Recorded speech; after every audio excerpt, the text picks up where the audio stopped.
नमस्कार दोस्तों, आपका स्वागत है हमारे YouTube channel teaching exam overload में।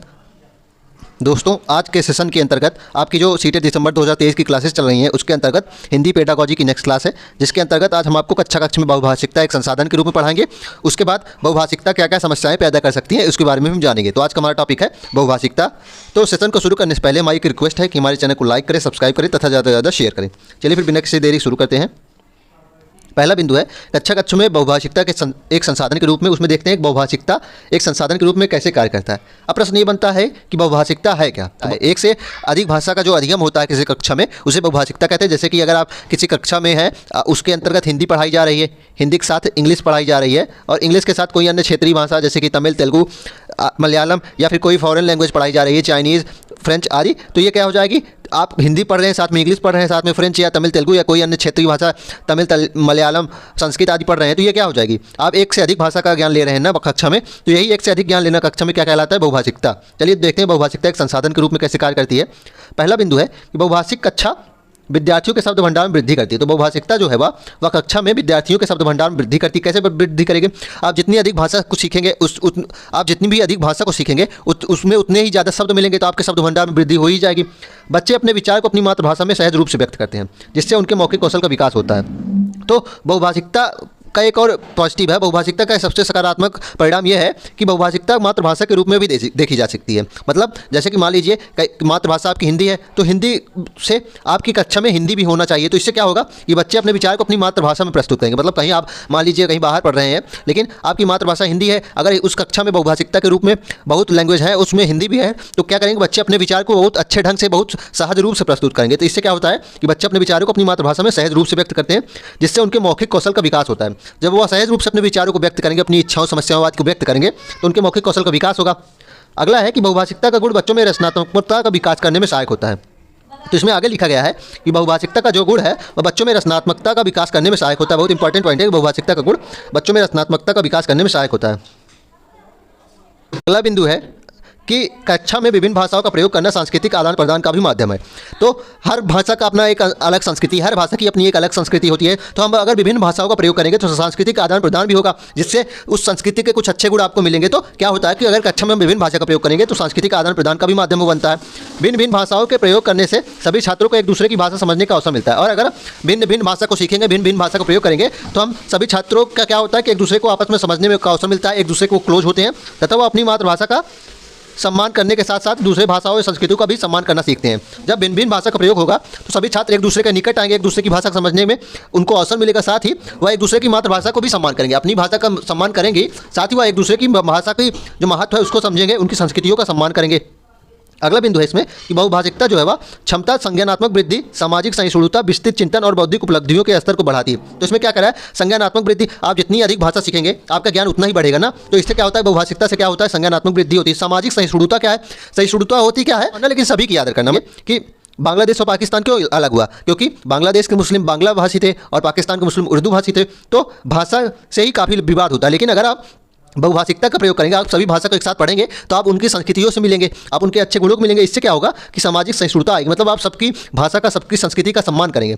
विस्तृत चिंतन, जब आप अधिक भाषा का प्रयोग करेंगे तो आपका चिंतन का विकास बहुत ज़्यादा हो जाएगा, तो विस्तृत चिंतन होगा और बौद्धिक उपलब्धियों के स्तर का भी बढ़ाव होगा, आपकी बौद्धिक उपलब्धियाँ भी बढ़ेंगी ना।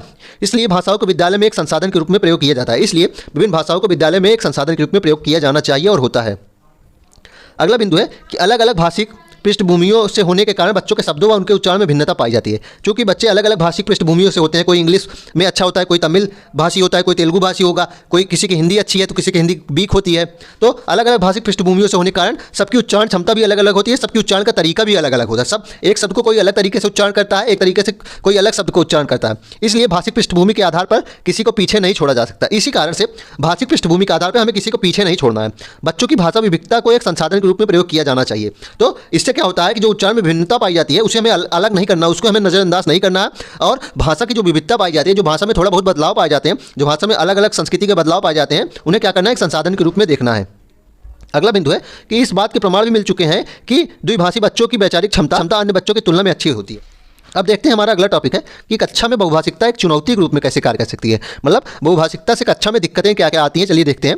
पहला है बच्चों पर क्षेत्रीय भाषा का प्रभाव। बच्चों पर क्षेत्रीय भाषा का प्रभाव कैसे बहुभाषिकता को चुनौती देता है। भारत एक बहुभाषी देश है, विभिन्न छात्रों की अपनी भाषा होती है। ध्यान रखिएगा, भारत एक बहुभाषी देश है, विभिन्न छात्रों की अपनी भाषा होती है और क्षेत्रीय भाषाओं को छात्रों पर प्रभाव पड़ता है, जो शिक्षण प्रक्रिया में एक चुनौती होता है कि भारत एक चूंकि बहुभाषी देश हो जाता है तो भारत में भाषाएं भी अधिक होती हैं, इसलिए बहुभाषिकता एक चुनौती हो जाती है, क्योंकि इतनी ज़्यादा भाषाओं को आप कक्षा में सिखा नहीं सकते, आप अन्य भाषाओं को आप सिखा नहीं सकते। अगला बिंदु है कि छात्रों में भाषाई कौशल विकसित करने की चुनौती। छात्रों में भाषाई कौशल विकसित करने की चुनौती कैसे हो जाती है। भाषाई विविधता के कारण छात्रों का भाषा कौशल के विकास में चुनौतियों का सामना करना पड़ता है, क्योंकि क्षेत्रीय भाषा का प्रभाव का भाषाई कौशल पर भी प्रभाव पड़ता है। तो जो भाषाई विविधता होती है उसके कारण छात्रों का जो भाषा कौशल होता है उसके विकास में भी बाधा पड़ती है, क्योंकि जो उनकी क्षेत्रीय भाषा होती है उसका प्रभाव भाषाई कौशल भी पड़ जाता है। मतलब क्षेत्रीय भाषा उनकी कुछ अलग है और क्षेत्रीय भाषा और अन्य भाषा में अलगाव हो जाता है, जिसका प्रभाव भाषाई कौशल पर भी पड़ जाता है। अगला है कि शिक्षक के लिए बहुभाषा की चुनौती। शिक्षक के लिए बहुभाषा की चुनौती कैसे। यदि किसी शिक्षक को अपने क्षेत्र से दूर किसी अन्य क्षेत्र में पढ़ाने के लिए कहा जाता है तो वहाँ शिक्षक वहाँ भाषा नहीं जानता है, उस क्षेत्र में बोली जाती है तो वहाँ शिक्षक द्वारा बच्चों को पढ़ाना एक चुनौती हो जाएगा। मान लीजिए किसी शिक्षक की नियुक्ति किसी ऐसे क्षेत्र में हुई है जहाँ की वो भाषा नहीं जानता है, जहाँ की क्षेत्रीय भाषा को वो नहीं जानता है, तो वह उस भाषा को कैसे पढ़ाएगा, जिससे बहुभाषा को चुनौती हो जाती है। बहुभाषा एक समस्या प्रदान कर देती है कक्ष में, क्योंकि शिक्षक जब उस भाषा को जानता ही नहीं है तो पढ़ाएगा कैसे। आगे देखते हैं भाषा के प्रति बच्चों की रुचि और योग्यता का अभाव। भाषा शिक्षण की समस्याओं में से एक समस्या यह है कि छात्रों में भाषा के प्रति रुचि और प्रवृत्ति की कमी होती है, जिससे भाषा शिक्षण का कार्य अधिक चुनौतीपूर्ण हो जाता है। एक और कारण बहुभाषिकता का ये है कि भाषा शिक्षण में बच्चों की रुचि कम हो जाती है। छात्रों में जो भाषा के प्रति रुचि होती है और उनकी प्रवृत्ति होती है वो उसमें कमी होती है, जिससे भाषा शिक्षण का कार्य बहुत दिक्कत आ जाती है और चुनौतीपूर्ण कार्य हो जाता है भाषा शिक्षण में, क्योंकि उनकी रुचि कम होती है। अधिक भीड़ भाड़ वाली कक्षाएं, चलिए देखते हैं। अधिक भीड़ भाड़ वाली कक्षाएं आमतौर पर शिक्षक की भाषा को प्रभावी ढंग बढ़ाने की क्षमता को कम कर देती हैं। यह तो सर्वविदित है कि जितनी ज़्यादा कक्षाएं अगर उनकी संख्या बढ़ेगी, कक्षाओं में बच्चों की संख्या बढ़ेगी तो शिक्षक को पढ़ाने में दिक्कत हो जाएगी और शिक्षक की भाषा को भी प्रभावी ढंग से आप नहीं पढ़ा सकते, क्योंकि अगर कक्षा में बच्चे कम होंगे तो आप उस सभी बच्चों पर बराबर ध्यान दे पाएंगे, तो और आप भाषागत आप अच्छे ढंग से आप उसको पढ़ा पाएंगे और भाषा का प्रभावी ढंग से प्रयोग कर पाएंगे। इसलिए अगर अधिक भीड़ भाड़ वाली कक्षा है तो आप शिक्षक क्या करता है, वो भाषा को प्रभावी ढंग से पढ़ाने में असमर्थ हो जाता है और शिक्षार्थियों के भाषा शिक्षण को प्रभावित करता है। बिंदु है अध्ययन सामग्री की कमी। भाषा विविधता वाली कक्षा में भाषा शिक्षण के लिए अध्ययन सामग्री की कमी भी एक समस्या है। तो यह देखा गया है कि हमारे भारत देश में जो विभिन्न विद्यालय हैं उसमें विभिन्न प्रकार की अध्ययन सामग्रियों की कमी मिलती है, जिससे आप भाषा विविधता वाली कक्षा में जो अध्ययन सामग्रियाँ चाहिए वह नहीं मिल पाते हैं, जिससे बहुभाषिकता में समस्या हो जाती है और बच्चे को भाषा सीखने में असमर्थता होती है। चलिए फिर इसी के साथ हम आज के सेशन को यही समाप्त करते हैं। आशा करता हूं कि आपको यह बहुभाषिकता का सेशन पसंद आया होगा। अगर आप इसी तरह के अन्य सेशन प्राप्त करना चाहते हैं तो हमारे चैनल को लाइक करें, सब्सक्राइब करें तथा ज़्यादा से ज़्यादा शेयर करें। साथ ही अगर आप इसकी पीडीएफ प्राप्त करना चाहते हैं तो हमारे टेलीग्राम चैनल का लिंक डिस्क्रिप्शन बॉक्स में दे दिया गया है, आप उससे ज्वाइन हो जाइए, आपको सारी पीडीएफ वहीं मिलेगी। धन्यवाद।